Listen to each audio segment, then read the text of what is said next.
Well, welcome to Noel's World of Whiskey, and tonight we are heading to the north tip of Scotland, and we are going to visit a distillery that was running way back in 1821. In fact, in 1826, it was the largest producer of spirit in the Caithness area of Scotland, and it ran fairly strong right up into the 1850s, and it mysteriously shut down. Nobody knows specifically why, but I theorize that Old Pulteney probably was slowly taking over with Wick being the herring capital in Europe. There was just so much wealth in Wick, and it probably took a lot of the business away from Thurso, where the Wolfburn distillery was operating.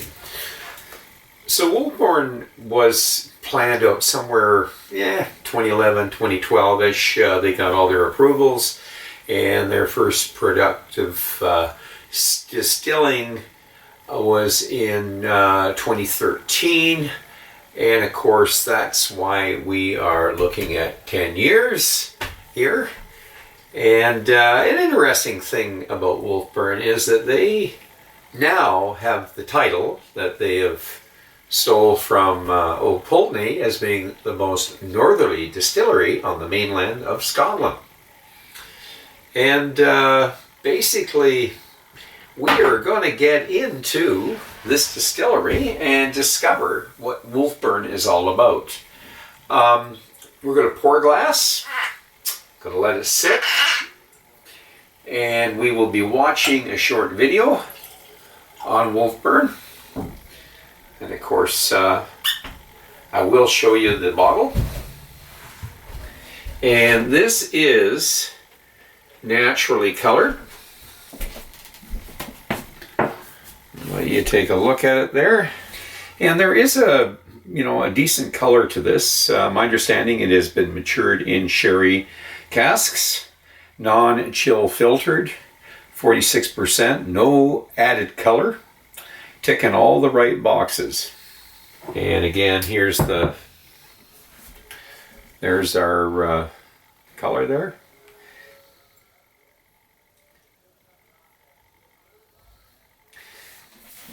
Oh, we're going to show you the box. There you are. And of course, that is their logo, the sea wolf. It is said to bring luck if you do see the wolf. At the time when Wolfburn was running way back in 1821, there were wolves on the beach in Scotland. So there you are, the box. And so we'll let it sit while we watch the video on Wolfburn Distillery, and then we'll get back and we'll get into her. The history of the original Wolfburn Distillery started in 1821 when William Smith started the distillery on the western outskirts of Thurso. He named it after its water source, the Wolfburn.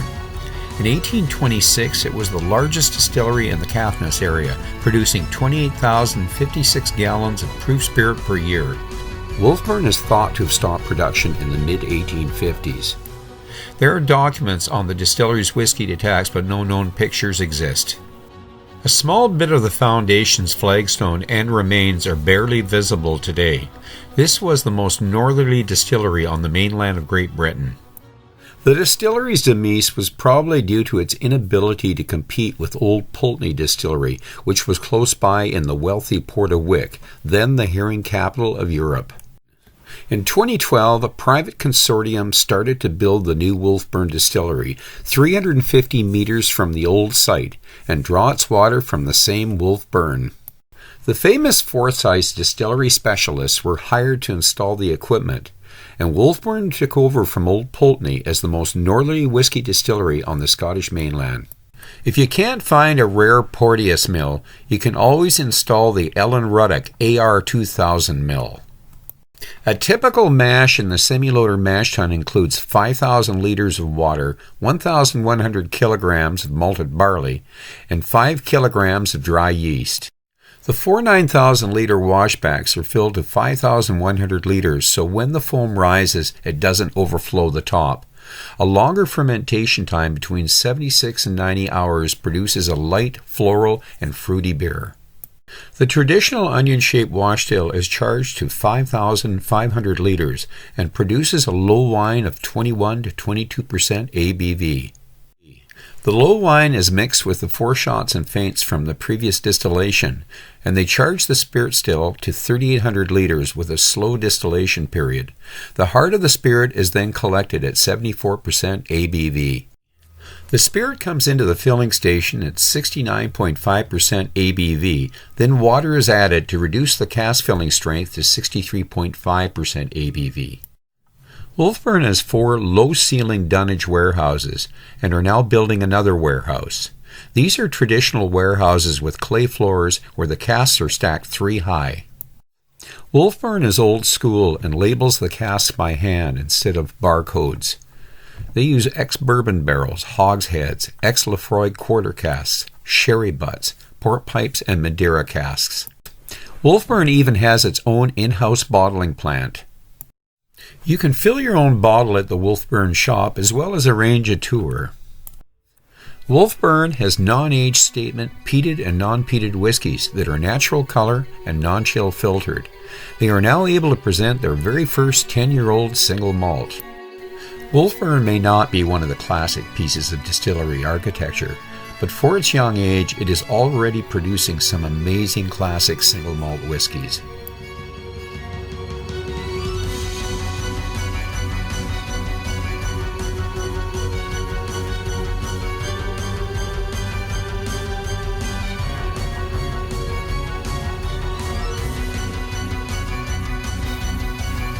Well, welcome back, and I think we'll get right into the nose. The nose.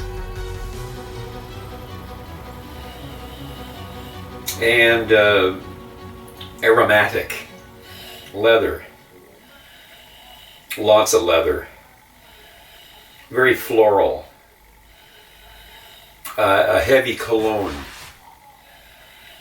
Dark fruits. Very sherry, even some tangerine, maybe even a little bit of pineapple, and I'm getting almost a little bit of aniseed. I am not aware of any peat in this, but very rich. Okay. The palate. So much.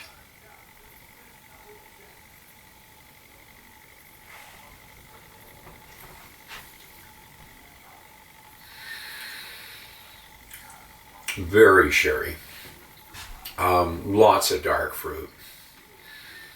And I am getting some licorice. Chocolate. I'd say not a milk chocolate, more of a dark or a darker milk chocolate, and maybe some coffee notes mixed in with the dark fruit. Having my mouth water coated, and definitely stewed plums. Lots of raisins, prunes even. And now the fig squares, fig Newtons, pardon me. But very sherry. 10 years old, man, you could fool me. I'd 12 to 15. There is some wood going on, but not super astringent. Okay, we are now going to go for the development and the finish. Solange.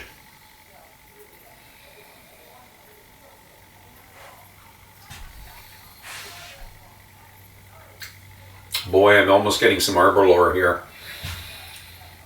Very sherry. Good cask, very good cask influence here. I'm going to stay with the dark fruits, the raisins, the prunes, the fig Newtons, and the licorice, which is interesting. The chocolate notes. I'm going to say the tangerine's more mandarin orange.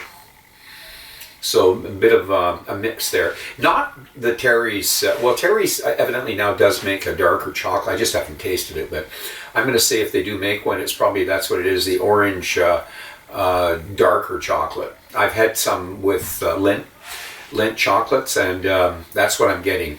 The dark orange chocolate and slight bits of mocha and traces of tobacco. Definitely a medium finish, at least a medium finish. Nice coating on the mouth, and this is just a really nice sherry presentation. Very balanced. I am going to add some water. Let's see what happens when we add water.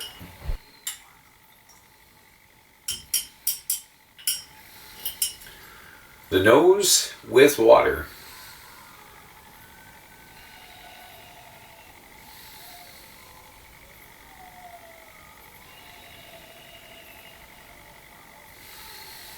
So we certainly didn't dilute the nose.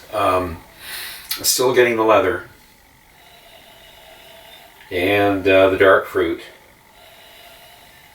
and still getting the orange. It's rich. It's a rich nose. But definitely one of the highlights with this with this whiskey is the nose. There's some floral stuff going on, a little mustiness, and we're getting that aniseed again. Getting something umami. Something umami, and it's a very slight, almost a slight bit of a putrid smell, but not an insulting putrid smell. It's like a sour yogurt. But here come the fruit, and here comes more of the flowers.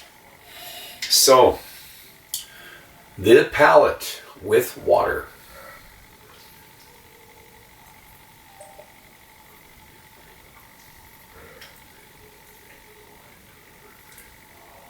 As one can expect, it's sweetened it up, but lots of spice now.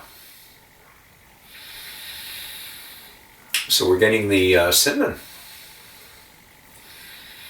nutmeg, some pepper,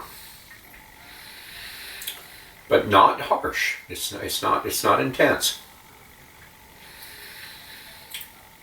So we got the sweetness there. We got the seasoning, the peppers, and the nutmeg, to the cinnamon. A little bit of malt going on. And that's more like a granola. Still got a coating on my mouth. Still got the mouth watering. Usually something as sherried as this would be drying me out, but very balanced. A beautiful whiskey. A beautiful 10-year-old whiskey. They got it right.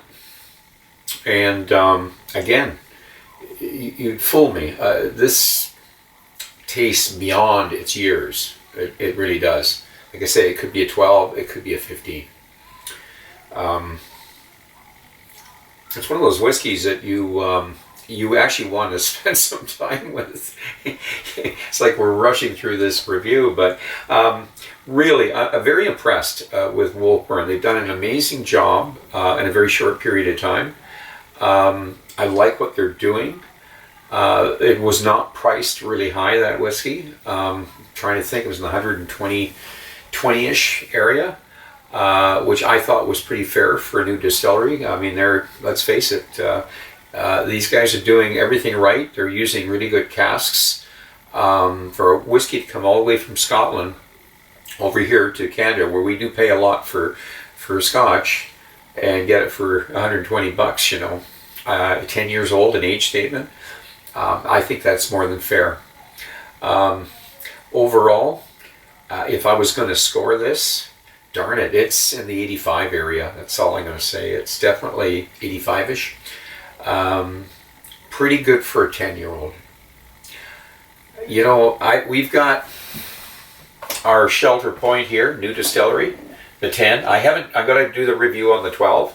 This distillery went through a lot of what Wolfburn went through. To finance, pay wages, to finance your investment. It takes years, and they did what this distillery did. They put out a bunch of non-age statements, and there was, I think, the Aurora, the Northland, or some of the presentations they do. I don't know how old they would be. I'm certain 5, maybe 6 years old. That's how they finance things to get to here, and it's great, because these guys are on track, and these guys have already, now they're producing the 12, and then we look at Cape Breton there, Glen Breton back in Cape Breton, and it's doing way beyond 14 years. So it takes a while, but if you do it right and you're patient, you can have a really class whiskey. This, to me, is the kind of whiskey that I want to drink. I've got lots of Macallans and lots of Glenlivets and lots of Glenfiddichs and Glenfarclases. I've got all the mainstream stuff. And I wasn't maybe expecting to be Adnamurken. I wasn't expecting that much out of it, and I was really impressed. And this here, I'm just as impressed. So we got some good distilleries that are startups in Scotland. So really worth paying attention to. So again, 85-ish, and I am going to recommend it. So I am going to ask you to drink wisely, drink intelligently, and do not drink and drive until the next time. So much.